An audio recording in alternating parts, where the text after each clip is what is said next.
Thank the Speaker. Thank my friend from Texas. A lot of conservatives believe in conservation.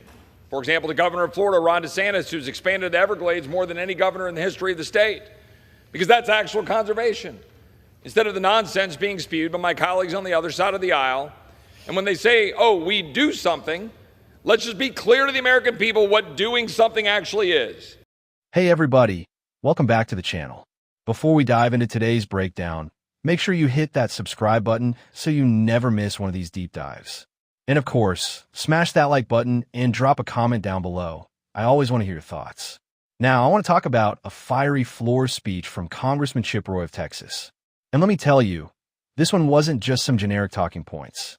He went right for the jugular, calling out corporate cronyism, exposing the sham of so-called green subsidies, laying out the deadly fentanyl crisis, and torching the Democrats' obsession with student loan forgiveness. This speech, in a lot of ways, hits at the core of why so many Americans are fed up with the way Washington does business.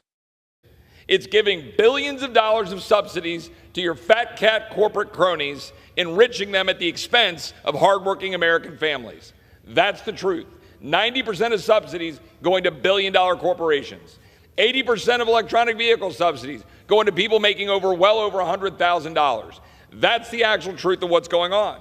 Here today, we're talking about two bills to deal with, or several bills, but we're dealing with the fentanyl crisis, which my colleagues on the other side of the aisle refuse to address by allowing our border to be wide open, exploited by cartels, driving fentanyl into our communities on the back of the Chinese making money doing so, killing 72,000 Americans last year alone, including 5 children in Hays County, where I live, south of Austin.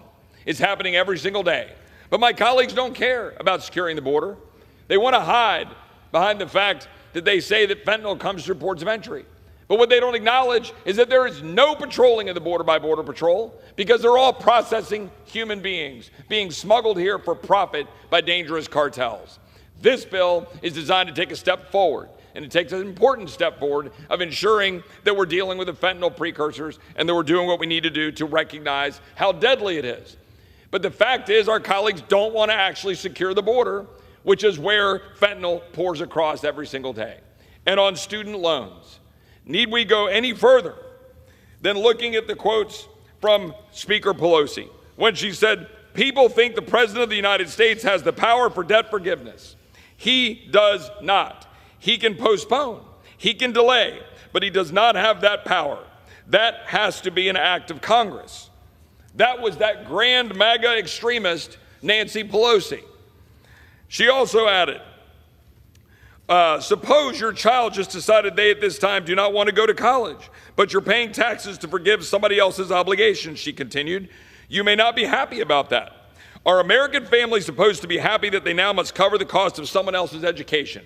Again, that great MAGA extremist, Nancy Pelosi. The fact is, the American people understand that making the other Americans, plumbers, people who paid off their loans, pay off other people's student loans is inherently un-American and inherently unfair. And one last message to my Republican colleagues.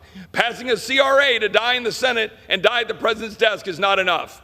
We should defund the student loan fiasco in the debt ceiling bill. Don't blink. I yield back.